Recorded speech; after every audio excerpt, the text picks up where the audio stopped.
siguiendo el tema que comencé anoche, tal vez sería apropiado, y lo vamos a hacer, tocar el tema de la lucha del pecado en la vida del pastor, del anciano. Hemos estado meditando, pensando a través de Primera de Timoteo 3, en cuanto a los requisitos de uno que fue llamado por el Señor a servir en su iglesia. Estamos hablando de los requisitos para ser anciano, para ser pastor en una congregación, y he tratado de estar subrayando estos requisitos y estamos considerando estos requisitos y estamos viendo lo que el Señor nos enseña al respecto. Obviamente, aunque el estándar es alto para nosotros, en particular para aquellos que fuimos llamados, todavía no hemos alcanzado lo que nos gustaría hacer o lo que realmente algún día seremos. No somos hombres perfectos, aunque algunos, como dije anoche, aún en nuestras congregaciones piensan que tal vez cuando uno llega a ser anciano, pastor, uno llega a cierto nivel de madurez que ya es difícil de alcanzar y tal vez el pastor no lucha con los problemas que yo tengo, y me refiero a una persona sentada en la iglesia ahí. Al fin y al cabo él es el pastor y piensan algunos que uno haya alcanzado un nivel que los hace superiores al resto de los hermanos en la congregación, que no es así. Todos nos encontramos en un estado de lucha, y de eso quisiera en esta mañana ver. Ningún pastor que es honesto consigo mismo y honesto con la congregación va a pretender que ya ha alcanzado su nivel. La palabra de Dios nos enseña, ustedes recuerdan Santiago 3:2, porque todos, y aquí incluye todos, los creyentes tropezamos de muchas maneras. Si alguno no tropieza en lo que dice, es un hombre perfecto, capaz también de refrenar todo su cuerpo, o todo el cuerpo. Y todos nosotros nos quedamos cortos de lo que es el estándar, la perfección. Cada uno reconoce por lo menos que ha ofendido en palabra. Los líderes de una congregación, si bien fueron llamados a ser ejemplos, que es justamente el ejemplo que tenemos que dar a la congregación, ellos nos tienen que ver como sus ejemplos, es cierto. Las mismas luchas que ellos tienen son nuestras también, en varios grados. Nuestra naturaleza humana, el pecado que reside en nosotros, como estaremos viendo en Romanos 7, limita nuestro trabajo, en un sentido. Tenemos que luchar en nuestra vida para ser hombres que honren a Dios. La vida cristiana no es fácil para un creyente, no es fácil tampoco para un pastor, para un líder. Tenemos que ocuparnos en nuestra salvación, como dice Pablo en Filipenses, con temor y temblor, sabiendo que Dios es el que obra en nosotros tanto el querer como el hacer, pero tenemos que ocuparnos. La vida cristiana es una lucha continua. Esta es la lucha de todo hijo de Dios, sea pastor o sea recién convertido, sea anciano o sea la persona que limpia el templo. Todos luchamos. Y todos sostenemos estas batallas espirituales. Algunas áreas de lucha son a veces particulares al pastor, es cierto, para el siervo. Un área que a menudo nos afecta es la tendencia al desaliento en el ministerio. Todo pastor tiene que luchar con el desaliento en etapas de su vida ministerial. Como pastores tenemos tal vez expectativas altas, esperamos ciertas cosas de la congregación y de la iglesia, del ministerio, y cuando las cosas no van como pensábamos y los resultados son negativos en cierta forma, eso tiende a desalentarnos. A veces los sermones que uno predica no salen como uno deseaba. ¿Es cierto? Hay 3 tipos de sermones: el que uno prepara, el que uno da y el sermón que desea que hubiera dado. Estoy exagerando, pero a veces nos preparamos, predicamos y las cosas no salen como quisiéramos. La gente a menudo nos desalienta cuando vemos que no crecen, que son inmaduros o caen en algún pecado. Eso tiende a desalentarnos. Es una lucha común en el ministerio y no tiene nada que ver con el tamaño de la congregación. Puede ser una gran congregación o puede ser una congregación pequeña, no importa. El desaliento es parte del ministerio.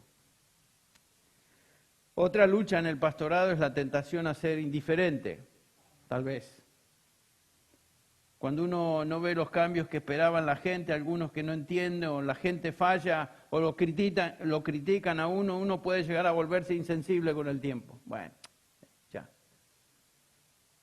Siempre recuerdo el ya fallecido H. Ironside, Ironsides escribe, ustedes sin duda han leído libros escritos por él.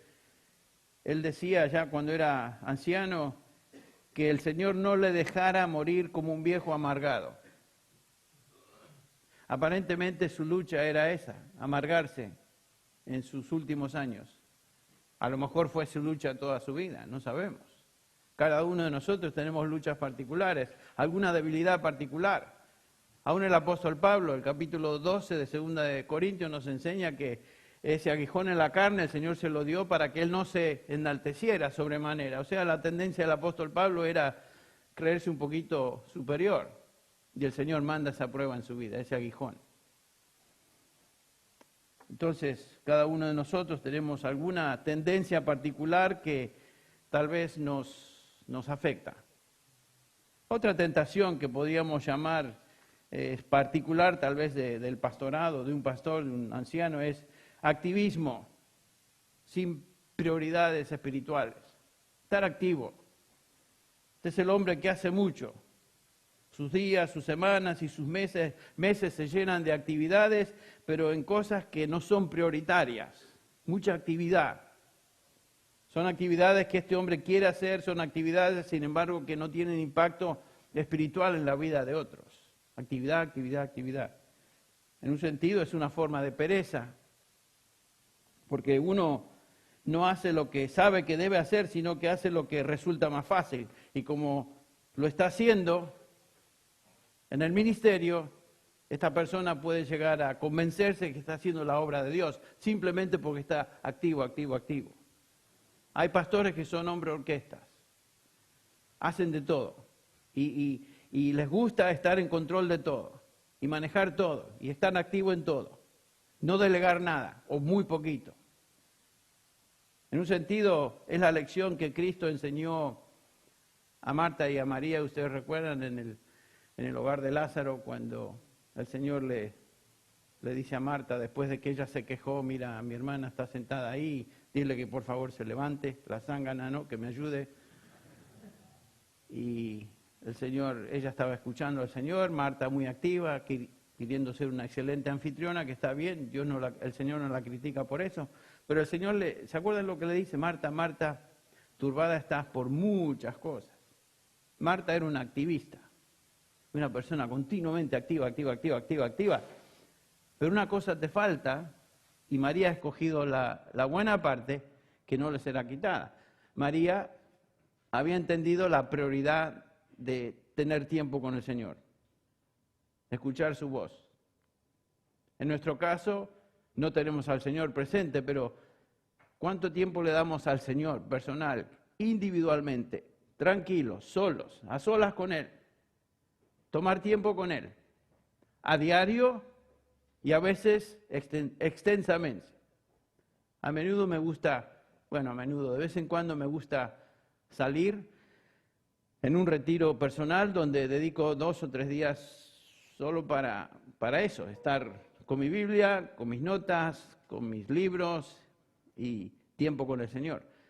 No todo el mundo puede hacer eso. Gracias a Dios, de vez en cuando lo puedo hacer. Y uno no tiene que irse lejos. Puede ser algo, aún un retiro en su propia casa, donde dice, hermanos, esposa, hijos, necesito un tiempo a solas con el Señor y tomar tiempo con Él.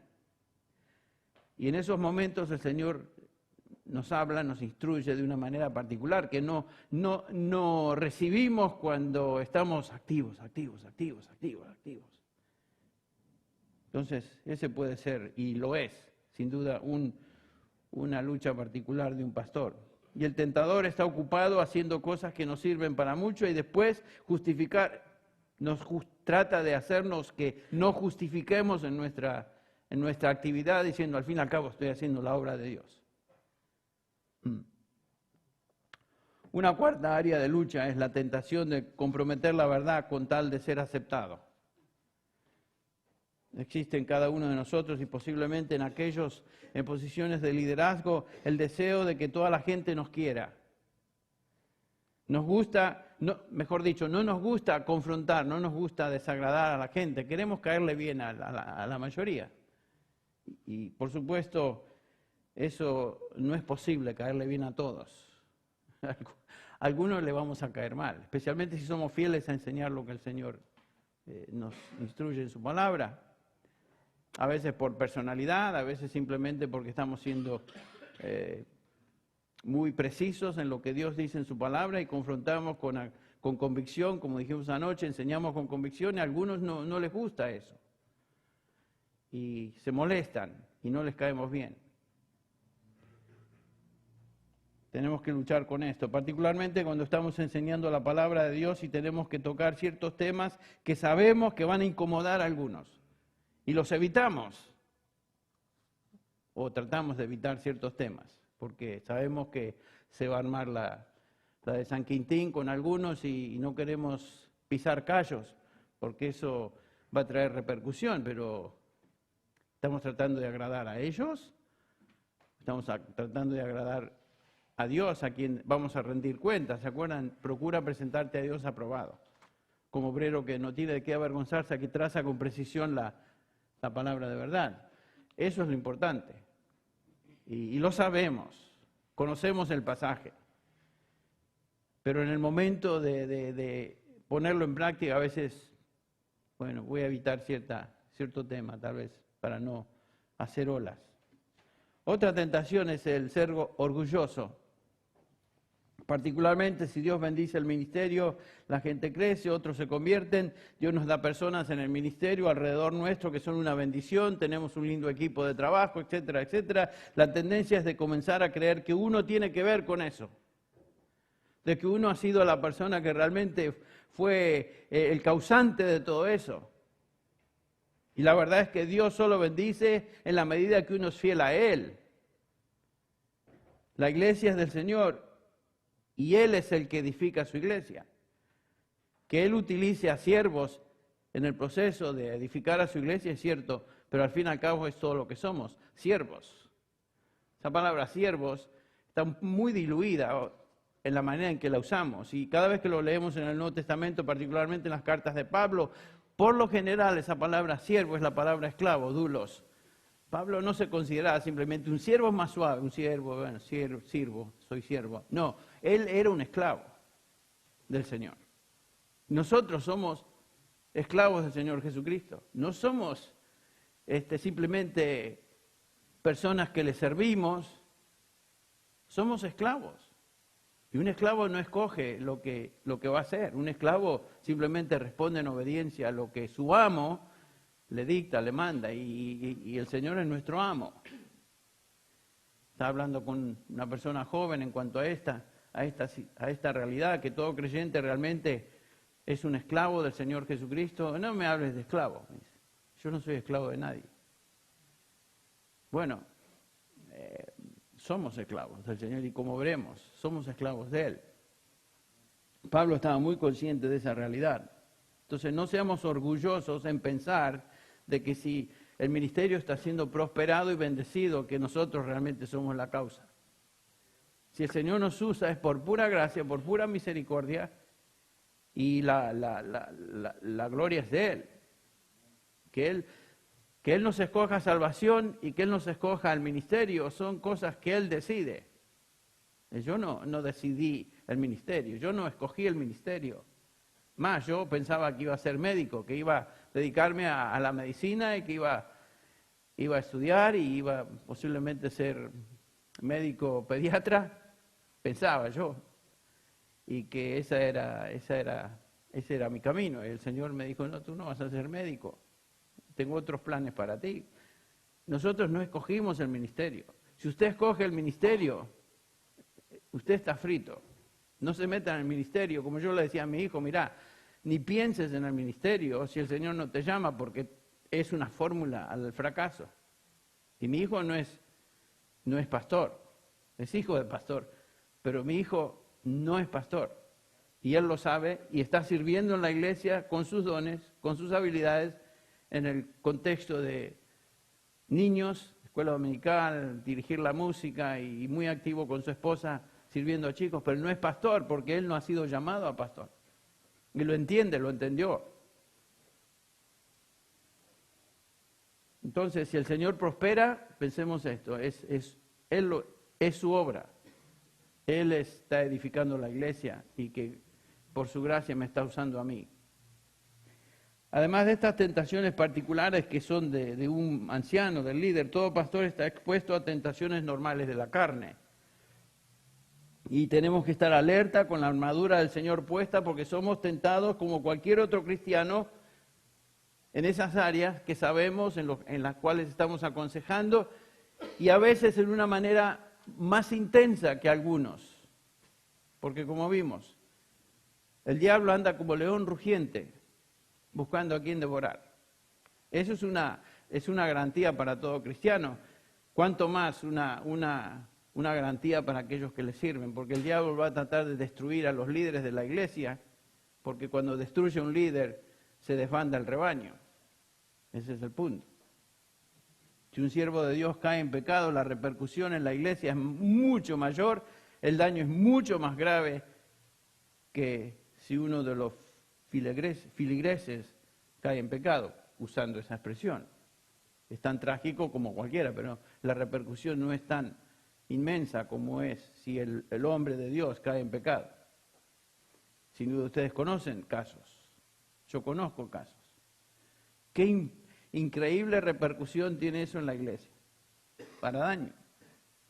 Entre paréntesis, algunos que ya no me escuchaban en el programa Gracias a Vosotros, muy cariñosamente y con mucho cuidado se acercaron a mí, aquellos que tuvieron acceso a mí, quién sabe cuántos otros piensan eso, que porque yo ya no estaba en Gracias a Vosotros, que yo había sido uno de esos casos, que había caído en pecado y que me habían sacado calladamente de la radio. No es el caso, les garantizo.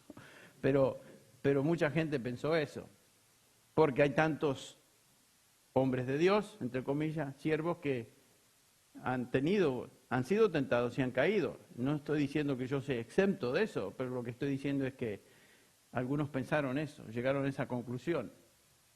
Y el Señor simplemente me movió de gracia a vosotros a continuar otro ministerio por radio, pero soy pastor todavía en Grace Church, dentro del ministerio hispano. Mis funciones y responsabilidades jamás cambiaron, continúan siendo las mismas.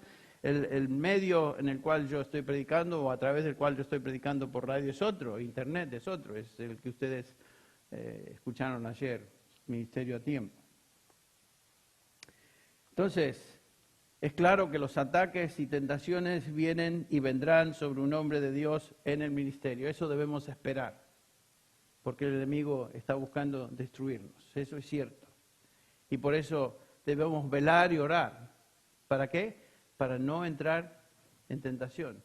Donde que el Señor dijo eso a sus discípulos, velad y orad para que no entréis en tentación, lo cual quiere decir que si no estoy velando, si no estoy orando, si no estoy tomando tiempo con el Señor, la tentación va a ser algo fuerte en algún momento. Y el enemigo sabe exactamente dónde meternos y cuándo tentarnos y cuándo trastabillarnos. Ningún hombre de Dios que es honesto se atrevería a decir, bueno, yo he llegado al estándar divino en su máxima expresión. No. Entonces, aunque el hombre de Dios debe ser irreprensible, el hombre de Dios, el pastor, el anciano, es un hombre que lucha con el pecado. Lucha con el pecado. Y ahora vamos a ir un poquito hacia adelante y en este tema vamos al capítulo 7 de Romanos. Vamos a estar ahí el resto de nuestro tiempo esta mañana, la primera parte por lo menos, en Romanos capítulo 7, donde el apóstol Pablo nos habla de eso, de la lucha que todo cristiano tiene con el pecado. Pablo, escribiendo a los Corintios, ustedes recuerdan en el primer capítulo de 1 Corintios, dice en el versículo 1, Pablo, llamado a ser apóstol de Jesucristo por la voluntad de Dios, y Sóstenes, nuestro hermano, noten esto, a la iglesia de Dios que está en Corinto, los que han sido santificados en Cristo Jesús, llamados a ser santos con todos los que en cualquier parte invocan el nombre de nuestro Señor Jesucristo, Señor de ellos y nuestro. Noten acá la descripción de los creyentes, que incluye a todos los creyentes. Somos santos y santificados en Cristo Jesús. Esa es nuestra posición espiritual. Somos santos, que quiere decir apartados del pecado y de la contaminación y apartados para Dios. Somos santos, santificados, apartados para Dios en Cristo Jesús. Es lo que cantamos. Dios nos ve en Cristo, vivos en Él. Él está en nosotros, somos nuevas criaturas. No somos lo que éramos antes de nuestra salvación, hijos de Adán, y con todas las consecuencias de ser hijo de Adán. Ese era nuestro viejo hombre, como estaremos viendo. Nuestra posición hoy, Dios nos ve en su Hijo Jesucristo. Ahí estamos. Donde Cristo está, ahí estamos nosotros. Hemos sido introducidos, bautizados en Cristo Jesús, en su muerte y su resurrección, como dice Romanos 6, y hemos resucitado con Él en los lugares celestiales. Esa es nuestra posición. Esa posición jamás cambia. Somos santos en Cristo. Pero a pesar de nuestra posición de santos, que es como Dios nos ve, en nuestra vida cotidiana luchamos con el pecado que está en nuestro cuerpo y nos contamina. Por eso necesitamos a diario ser santificados en nuestro andar, en nuestra práctica.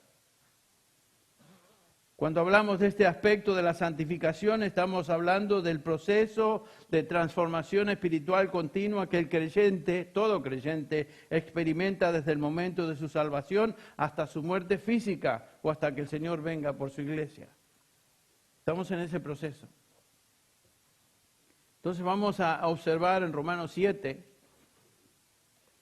versículos del 14 al 25, un segmento, una sección de la Escritura donde Pablo trata de la lucha que es familiar a todo creyente, el conflicto de un cristiano con el pecado, el conflicto de un hijo de Dios, el conflicto de un siervo de Dios con el pecado. La doctrina más discutida relacionada a la salvación es la doctrina de la justificación, por la cual Dios nos declara justos por fe en Jesucristo, atribuyendo la justicia de Cristo a nosotros. Al que no conoció pecado, fue hecho pecado por nosotros, para que nosotros llegásemos a ser, ¿qué? Justicia de Dios en Él. Somos justos en Él.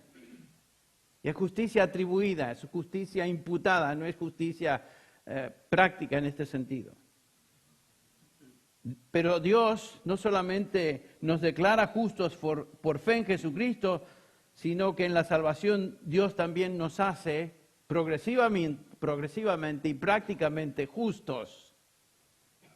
En el sentido de que nos santifica y a partir de ese momento nos separa de la contaminación del pecado.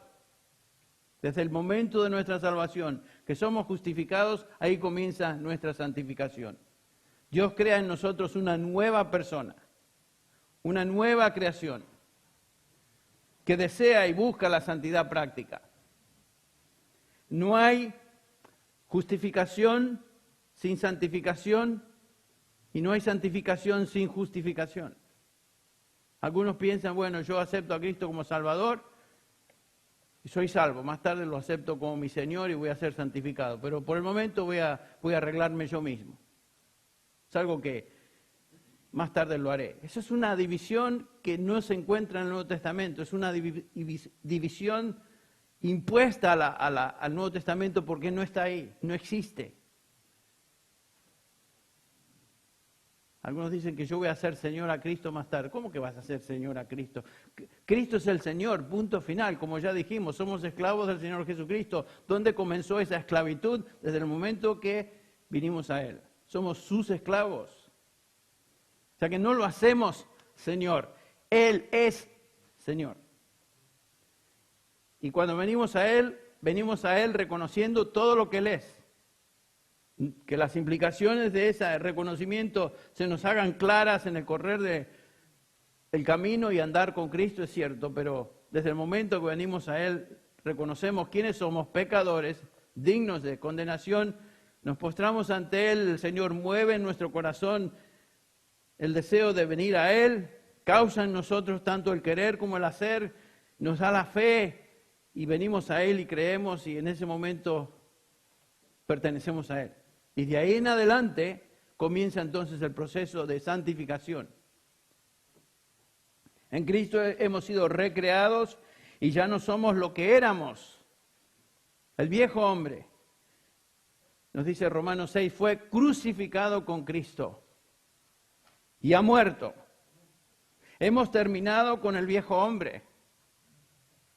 Este viejo hombre, el hombre con que nacimos en Adán, condenado a juicio eterno, ha sido reemplazado por un nuevo hombre en Cristo, creado en justicia y santidad de tal manera que ya ese nuevo hombre está listo para el cielo. Habéis muerto y vuestra vida está escondida con Cristo en Dios. Hemos sido regenerados, usando la expresión de Juan 3, hemos nacido de nuevo. Hemos nacido de arriba, literalmente dice el griego. Es importante entonces, clave, que nos veamos como nuevas criaturas. La santidad práctica en nuestra vida es posible porque en nuestra alma ya hemos sido renovados. Somos nuevas criaturas. No es que algún día seremos nuevos, ya somos nuevos. Por eso desde el momento que un creyente en Cristo Jesús muere, pasa inmediatamente a la presencia del Señor, porque Él ya está listo, en su alma ha sido regenerado, Él ya está listo para ir a la presencia del Señor. No hay nada que agregar, no hay nada que hacer, todo fue hecho, ya hemos sido regenerados. Es la obra de Dios. John Newton, el traficante de esclavos, después de convertido, dijo, no soy lo que debo ser, no soy lo que deseo ser, ni siquiera soy lo que espero ser, pero por la cruz de Cristo ya no soy lo que era antes. Y cada creyente puede decir eso. Ya no somos lo que éramos antes. ¿Por qué? Porque hemos sido regenerados. Y cada cristiano redimido por la gracia de Dios puede expresar estas mismas palabras. Cuando tú mueras físicamente, si eres cristiano, tu hombre interior no tiene que ser cambiado, ya ha sido cambiado. Y pasa a la presencia del Señor. Esto tal vez le puede sorprender a algunos, pero es cierto, tú ya has sido transformado y posees la vida de Dios, la simiente incorruptible de Dios. Ya estás listo para la gloria. Estás listo para ir a la presencia del Señor. No hay nada más que agregar. En Filipenses 3:20 nos dice Pablo, nuestra ciudadanía está en los cielos, de donde ansiosamente esperamos a un Salvador, el Señor Jesucristo, el cual, noten esto, lo que nos falta aún es esto. Nuestra alma ha sido redimida, nuestro cuerpo aún espera redención. Noten lo que dice el versículo 21. El cual transformará el cuerpo de nuestro estado de humillación, o sea, este cuerpo en el cual vivimos, en conformidad al cuerpo de su gloria, en conformidad al cuerpo glorioso de Cristo Jesús, como el que Él tuvo después de su glorificación, después de su resurrección, por el ejercicio del poder que tiene aún para sujetar todas las cosas a sí mismo. Este cuerpo de humillación, dice Pablo, aún espera redención. Es lo que Romanos 8:23 nos dice. Gemimos por dentro porque esperamos aún ser redimidos. Esperamos el día aguardamos el día cuando seremos adoptados como hijos en el sentido de que la redención de nuestro cuerpo, dice Pablo. Romanos 8:23. Nuestro hombre interior no necesita ser transformado, ya ha sido transformado en el nuevo nacimiento. Lo que necesita ser transformado es este cuerpo. esta humanidad aún no redimida, que incluye todo aspecto y expresión de lo que somos como seres humanos y que recibimos de nuestro nacimiento o en nuestro nacimiento físico. Ahora, ¿por qué es que pecamos si es que hemos sido transformados en el hombre interior? Bueno, porque el hombre exterior, este cuerpo en el que vivimos, aún no ha sido redimido y por supuesto aún está afectado y contaminado por el pecado. De esto nos habla el capítulo 7 de Romanos. La lucha del creyente con el pecado que habita en el cuerpo aún no redimido. El problema no está en nuestro hombre interior, poseedor de vida eterna, creado en Cristo Jesús, vivo para con Dios. El problema está en esta humanidad no redimida. Este cuerpo de muerte, como Pablo lo llama en este capítulo, versículo 24. El cuerpo, la carne, los miembros del cuerpo son referencias no solamente a nuestro cuerpo físico, sino también a todo aspecto de nuestra expresión humana. En otras palabras, nuestras emociones, pensamientos, temperamentos, voluntad, todos esos componentes de nuestra humanidad con que nacimos, todavía están aquí. Y eso todavía necesita ser redimido. O sea, no es solo el cuerpo, sino todo lo que compone nuestra humanidad aún no redimida. Aún tenemos este aspecto de nuestra humanidad en donde el pecado mora. Y aunque hemos sido liberados del control del pecado, lo que dice en el capítulo 6, versículo 14, ustedes recuerdan, Pablo dice, porque el pecado no tendrá dominio sobre vosotros o no se enseñoreará sobre vosotros, pues no estáis bajo la ley, sino bajo la gracia. Aunque hemos sido librados del control y el dominio del pecado, el pecado aún está en este cuerpo. Por eso en Romanos 12, versículo 1, Pablo nos exhorta a presentar nuestros cuerpos como sacrificio vivo a Dios. Ese cuerpo que aún no ha sido redimido. Esa expresión humana que aún no ha pasado a la gloria. Por consiguiente, hermanos, os ruego por las misericordias de Dios que presentéis vuestros cuerpos como sacrificio vivo y santo, aceptable a Dios, que es vuestro culto racional. Por eso debemos hacerlo. Debemos presentar nuestros cuerpos en sacrificio santo, continuamente presentando nuestra humanidad aún no redimida, nuestras facultades sobre el altar y consagrarnos a Dios por medio de la renovación de nuestras mentes. Así que esa es la razón por la que lo hacemos. Este cuerpo aún espera el día de redención. Ponemos la mira en las cosas de arriba, permitiendo que la verdad de Dios, la palabra de Cristo abunde, esté con nosotros en abundancia. La realidad es que el pecado ya no es nuestro amo, pero todavía está en nuestro cuerpo, todavía nos molesta. Y este es el problema que cada día enfrentamos como hijos de Dios. Esta es la lucha que describe el apóstol Pablo justamente aquí en Romanos 7, versículos 14 al 25. Y en esta porción de la epístola, el apóstol Pablo está revelando su lamento, su agonía como cristiano en su lucha con el pecado. Por eso es tan importante entender este pasaje. Lo que vemos acá son 3 lamentos del apóstol. Lamentos de su condición como hijo de Dios viviendo en este cuerpo de muerte. Y lo que vamos a observar es esta condición incluye 3 cosas. La condición, la prueba de esa condición y la fuente de esa condición. Primero veamos la condición en la cual Pablo expresa, se encuentra él. Versículo 14. De versículos 14 al 17. Porque sabemos que la ley es espiritual. Pero yo soy carnal, vendido a la esclavitud del pecado. Porque lo que hago no lo entiendo. Porque no practico lo que quiero, sino lo que aborrezco, eso hago. Y si lo que no quiero hacer, eso hago, estoy de acuerdo con la ley, reconociendo que es buena. Así que ya no soy yo el que lo hace, sino el pecado que mora en mí. La condición se observa en este versículo 14. La ley, dice Pablo, es espiritual, procede de Dios mismo, de su espíritu, refleja su naturaleza santa. Lo mismo del versículo 12. Pero aquí está su condición, dice Pablo. Yo soy carnal, vendido al pecado. Ese es el testimonio de un hombre que ha sido regenerado, que entiende y ama la ley, lo que veremos en el versículo 22. La ve por lo que ella es, pura, santa, espiritual, procedente de Dios. El origen de la ley es Dios mismo, procede de Él, es su voluntad.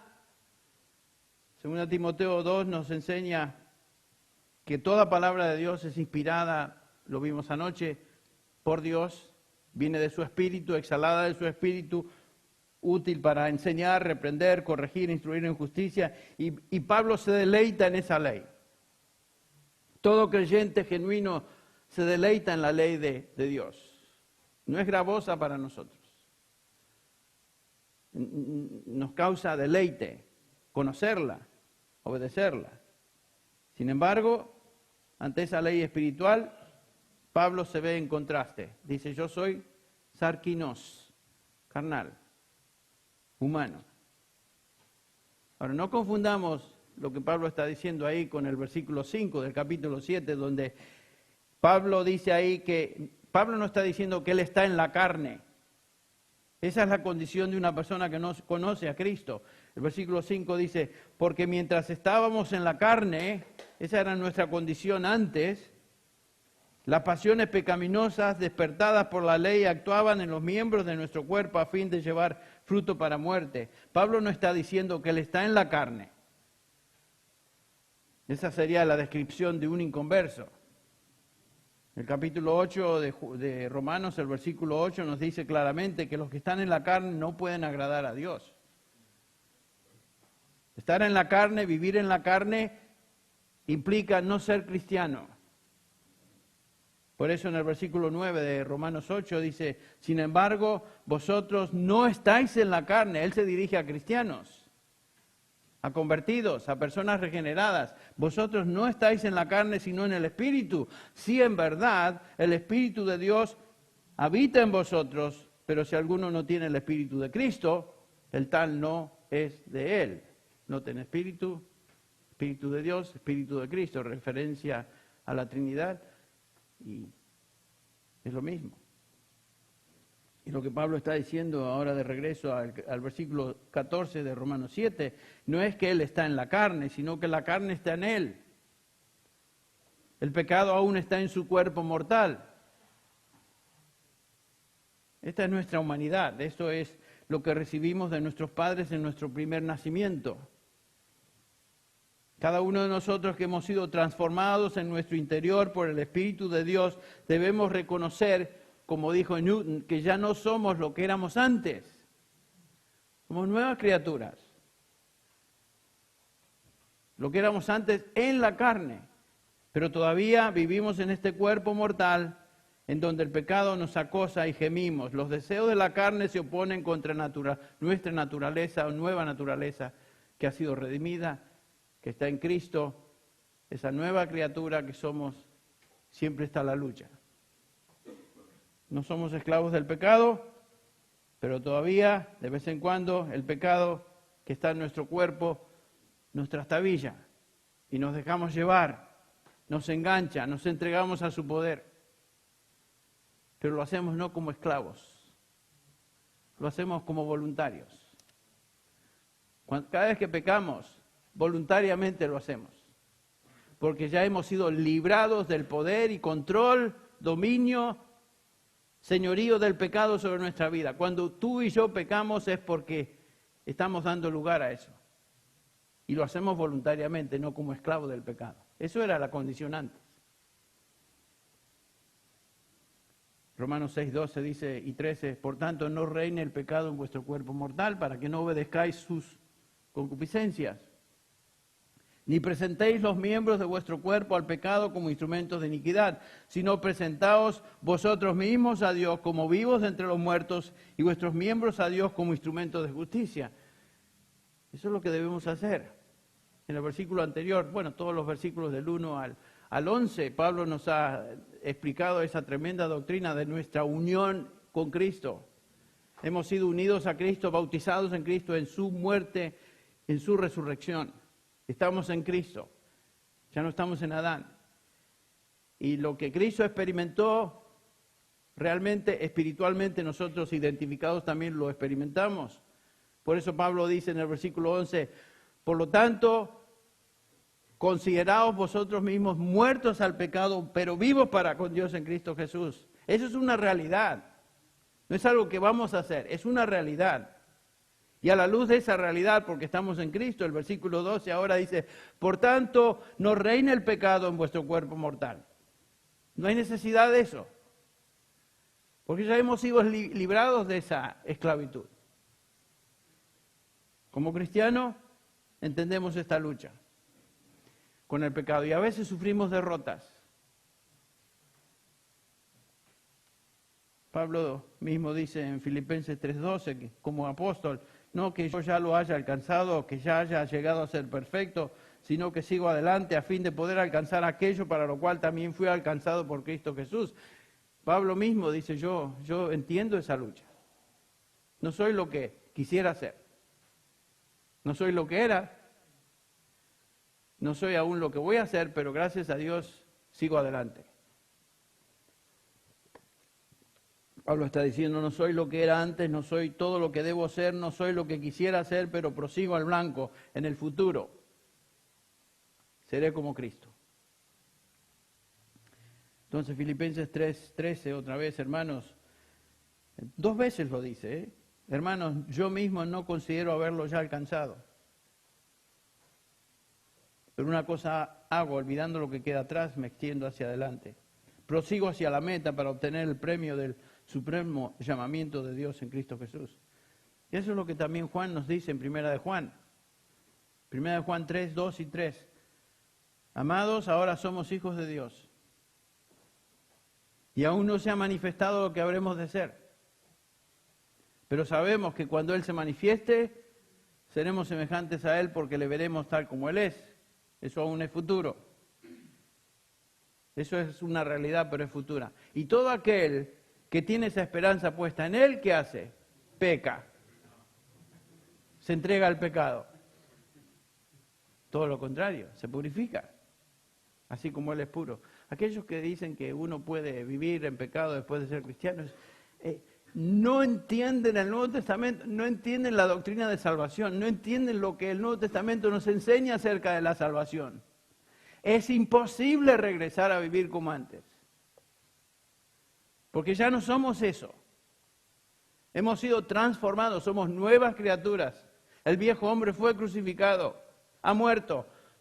Somos un nuevo hombre, una nueva creación. Esa nueva creación no puede regresar a vivir en el pecado. No, es imposible. Pecaremos para que la gracia abunde, capítulo 6, versículo 1 de Romanos. Imposible, perezca la idea, dice Pablo. Aquellos que hemos sido bautizados con Cristo, ¿cómo es que aún viviremos en pecado? Y el resto del capítulo nos dice, no solamente que hemos muerto al pecado, sino que en los versículos que siguen del 17 en adelante nos dice Pablo que ahora somos esclavos de justicia. Es imposible regresar al pecado. Pero el pecado está ahí en nuestro cuerpo y sigue molestándonos. Éramos con Pablo solo pecadores antes. ¿Se acuerdan? No éramos redimidos. Éramos en un tiempo exclusivamente pecadores. Algún día seremos exclusivamente santos. Entre tanto, somos santos pecadores. Seguimos luchando. Listos para el cielo, pero mientras estemos aquí, luchamos con el pecado. Y eso lo debemos entender nosotros y por lo tanto debemos tener misericordia y entender que esa es la lucha de todo santo, de todo hijo de Dios. Pablo está expresando esta lucha, esa condición en la que se encuentra, versículo 14 del capítulo 7, porque sabemos que la ley es espiritual, pero yo soy carnal, vendido a la esclavitud. Y en el versículo 15, Pablo ahora nos describe la prueba, lo que demuestra esa condición. Alguien pudiera preguntar, pero Pablo, ¿por qué dices que eres carnal? ¿Por qué dices que eres como alguien vendido a la esclavitud del pecado? Versículo 15, porque lo que hago no lo entiendo, Porque no practico lo que quiero hacer, sino lo que aborrezco, eso hago. Y esta es la experiencia de todo hijo de Dios maduro en el Señor. Es la experiencia de todo hijo de Dios que desea en su hombre interior vivir en santidad, pero observa eso, que hace las cosas que no quiere hacer. Y en la medida que maduramos en el Señor, más sentimos este angustioso conflicto interno entre el querer hacer el bien y sin embargo a menudo hacemos lo que no queremos hacer. Queremos ser amables, dadivosos, por ejemplo, hablar bien, y de repente decimos cosas y tenemos actitudes que son lo opuesto a lo que Dios quiere. ¿Por qué? Porque el pecado está ahí. Y decimos, Señor, otra vez. Yo quería tener amabilidad hoy con mi esposa, con mis hijos y demostrar cariño y otra vez caigo, otra vez tropiezo. Y siempre lo mismo, siempre el mismo pecado. Bueno, esa es la razón. El pecado está ahí en el cuerpo. Queremos hacer el bien, nos levantamos en la mañana, tal vez tenemos un buen tiempo con el Señor. Señor, hoy sí, hoy voy a ser victorioso. Y viene la oportunidad, la tentación, lo que sea. ¡Paz! ¿Por qué? Porque el pecado aún está ahí. Eres un cristiano que sabe eso y por supuesto un cristiano verdadero admite su pecado, se duele por su pecado, se ve cuán corto queda él de la ley de Dios y qué hace cuando peca, confiesa su pecado. Confiesa su pecado. Decía Tertuliano, uno de los padres de la iglesia, yo he nacido para vivir en arrepentimiento. Continuamente estamos arrepintiéndonos, continuamente estamos confesando nuestros pecados. Lo que nos dice Juan, versículos 1 de Juan 1, del 6 al 10. Juan está haciendo un contraste entre aquellos que niegan su pecado, aquellos que dicen que no pecan, aquellos que dicen lo que sea, son los gnósticos, que ahí se describe en el primer capítulo, en contraste al verdadero cristiano, ¿qué hace con su pecado? ¿Le llama a otra cosa? ¿Lo pasa por alto? No, confesamos nuestros pecados. Y si confesamos nuestros pecados, Él es fiel y justo para perdonar y limpiarnos de toda maldad, y otra vez nos levantamos y adelante. Seguimos. Hasta la próxima vez que trastabillemos, que tal vez no va a durar mucho tiempo. Pero esa es la condición, esa es la lucha. Ahora el apóstol Pablo nos da la fuente de ese conflicto, versículos 16 y 17. ¿De dónde viene esta lucha? Dice el versículo 16, y si lo que no quiero hacer, eso hago, estoy de acuerdo con la ley, reconociendo que es buena, así que ya no soy yo el que lo hace, sino el pecado que mora en mí. Esto es interesante, ¿no? Pablo está diciendo que el pecado es como un extranjero que habita en él. Es como algo que no es natural al nuevo hombre, es como un virus. Algo que, dice Pablo, entiende que él es una nueva criatura, sin embargo, él ve esto en sus miembros, en su condición, en su corazón, en su hombre interior que ha sido renovado, ese hombre interior que no puede morir, que ya posee simiente incorruptible, como vimos, desea el bien, desea obedecer la ley de Dios, pero el pecado es un forastero a su nueva criatura y ese forastero está ahí. Es como algo ajeno a nuestro nuevo hombre, dice Pablo. Es como un virus que me ataca. Ese forastero es el pecado que mora en mí.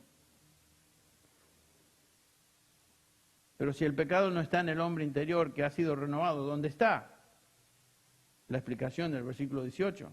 Porque yo sé que en mí, es decir, en mi carne, ahí está. No habita nada bueno, porque el querer está presente en mí, pero el hacer el bien no.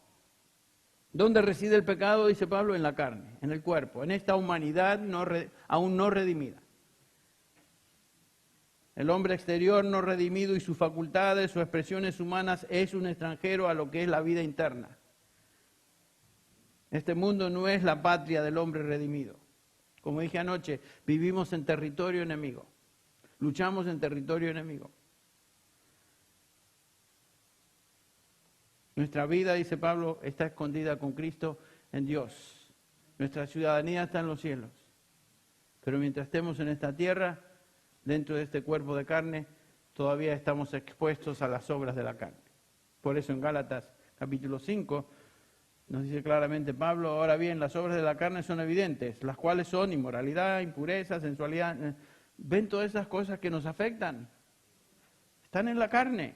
Idolatría, hechicería, enemistades, pleitos, celos, enojos, rivalidades, disensiones, sectarismos, envidias, borracheras, orgías, todas cosas semejantes, y podría agregar otras. Esa es la carne. Y toda esa mugre está en la carne. El problema de nuestra lucha se encuentra justamente ahí, en el cuerpo. Y es por eso que nuestra salvación todavía espera la redención de eso, de ese cuerpo, de esa carne. Nosotros mismos que tenemos las primicias del Espíritu, aún nosotros mismos, dice Pablo, gemimos en nuestro interior, aguardando ansiosamente la adopción como hijos, la redención de nuestro cuerpo. Romanos 8:23. Ese pecado nos hace gemir. El pecado no es consistente con lo que somos, nuestra nueva vida. Y en el versículo 18, Romanos 7:18, observamos el otro lamento de su condición. El mismo patrón que el primero. Dice el versículo 18, porque yo sé que en mí, es decir, en mi carne, no habita nada bueno.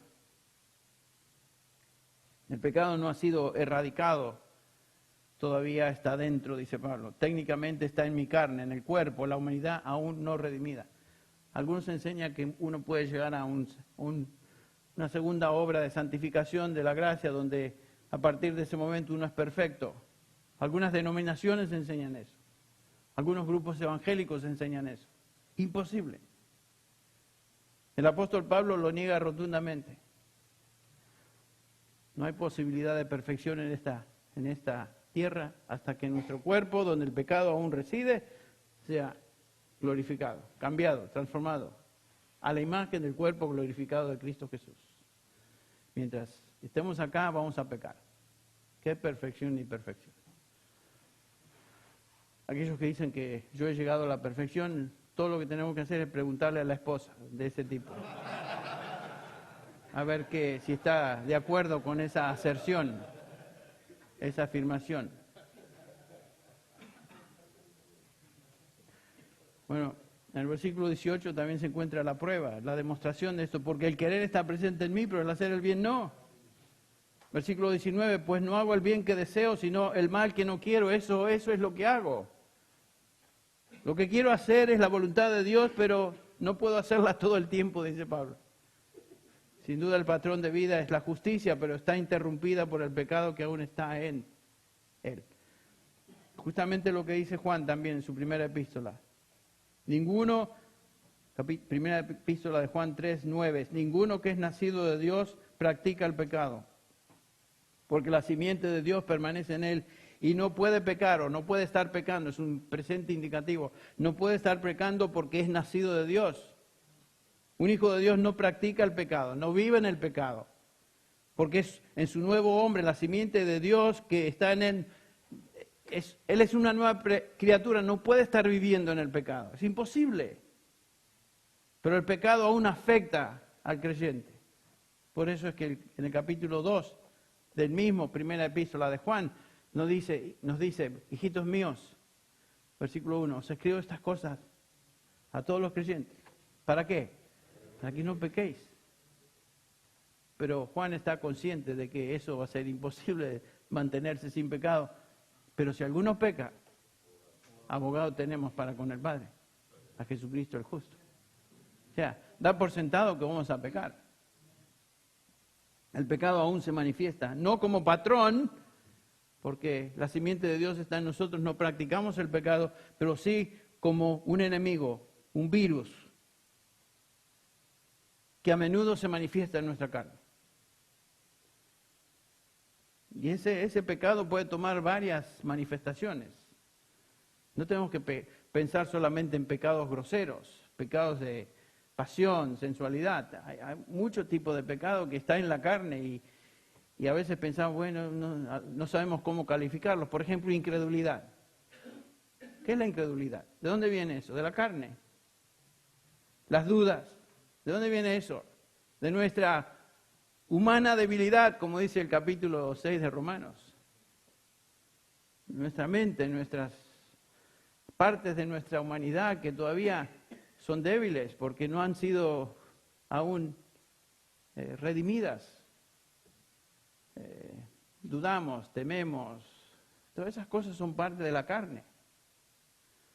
Y cometemos esos pecados. A veces los pecados más sutiles y más terribles son eso, justamente la incredulidad. Dios me dice esto, y sin embargo yo estoy prestando atención tal vez a las voces de mi mente o las voces del enemigo que me dice otra cosa. Y dudamos. ¿Por qué dudamos? Porque eso es parte de nuestra condición humana, aún débiles. ¿Pero qué hacemos cuando pecamos? Bueno, Señor, ¿lo negamos? ¿Lo escondemos? No, decimos, Señor, tengo que llamar a esto por lo que tú dices que es. Homologueo, decir lo mismo que Dios dice acerca del pecado, en este caso, incredulidad. Si lucho con la duda, con la incredulidad, Señor, confieso esto como pecado. Es pecado. No le voy a decir, bueno, es pecado. Confieso contigo que es verdad. Confieso ese pecado, perdóname, Señor, ese pecado. O cualquier pecado que sea, la mentira, o la tendencia a mirar cosas que uno no debe. Creo que Alejandro va a hablar un poquito de eso, lo que él mencionó ayer. Tanta gente tentada a la pornografía y ver cosas que no deben a través del internet. Yo conozco gente en nuestra congregación que luchan con eso. Bueno, eso debe ser confesado y quitado.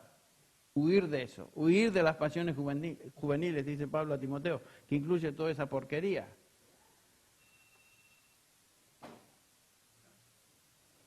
No creo que sea todavía la hora de detenerme, pero es un llamado de atención. Ustedes lo programaron muy bien, tienen hambre y ya empiezan a prender sus celulares.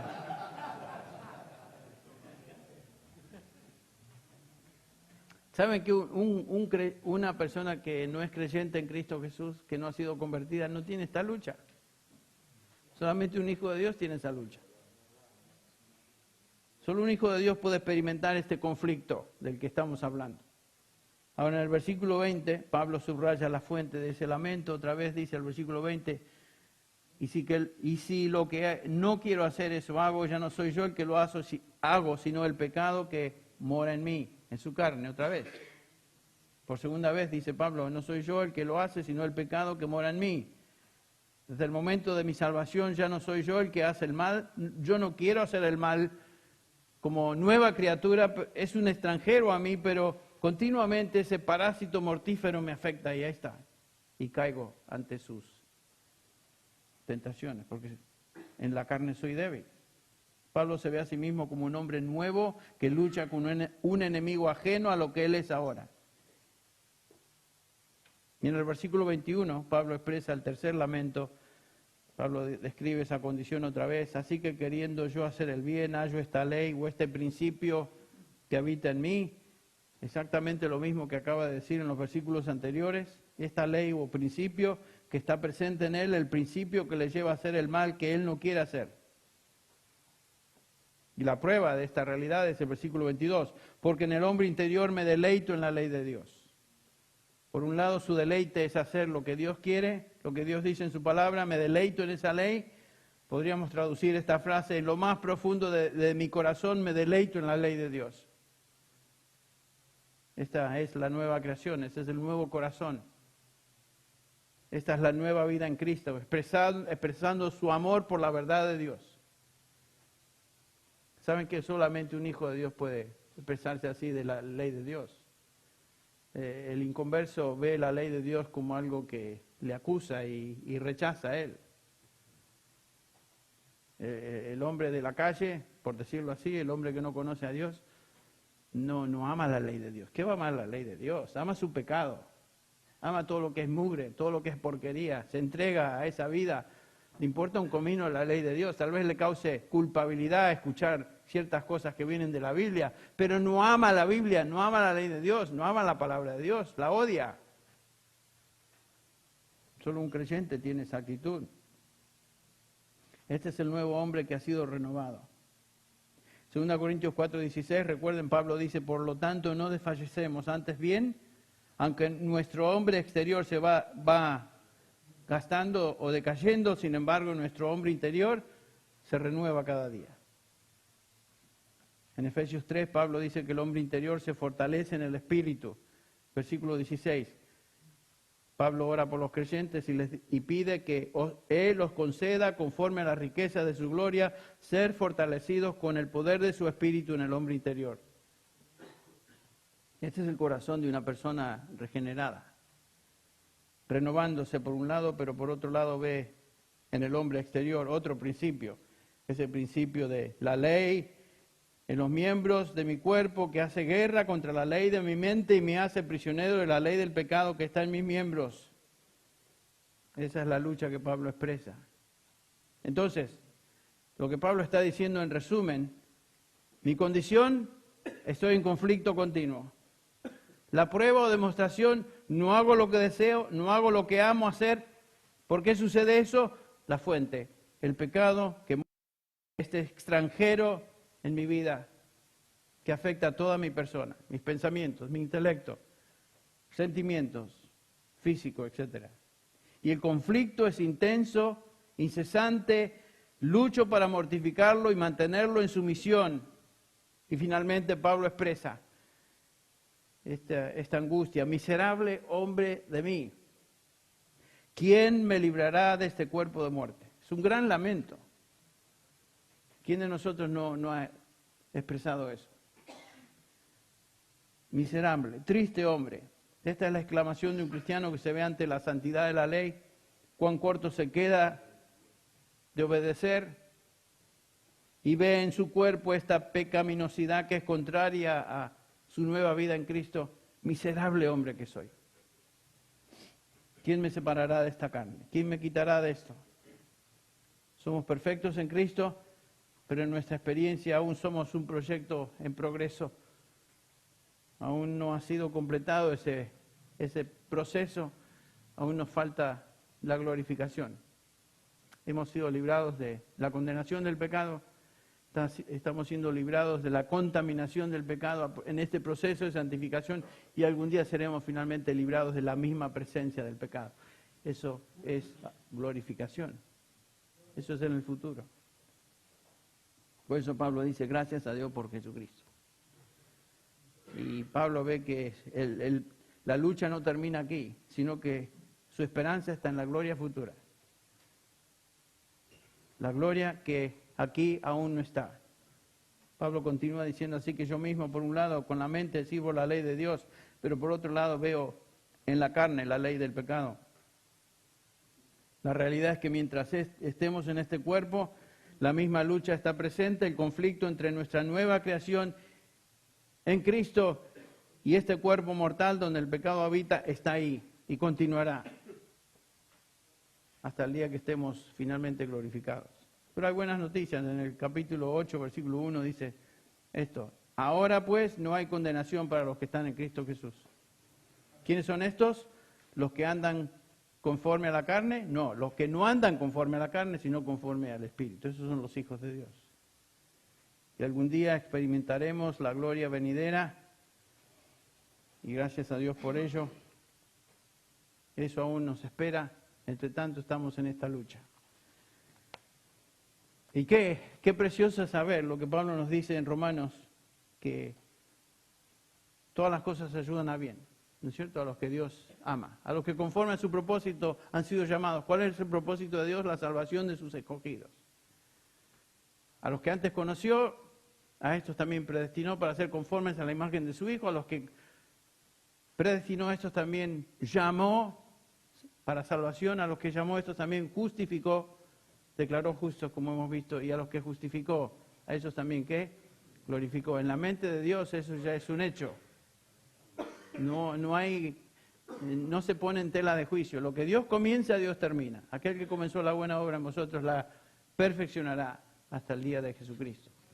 Pero eso es aún en el futuro. Entre tanto, somos santos, pero pecadores. Y luchamos con esto. Bueno, gracias a Dios que el futuro es cierto. Y aunque luchamos y nos frustramos, el pecado nos engaña, nos trastabilla y nos hace caer, sabemos que el futuro no está en juego. El futuro es cierto. Y el Señor nos va a glorificar. Más en su mente ya hemos sido glorificados.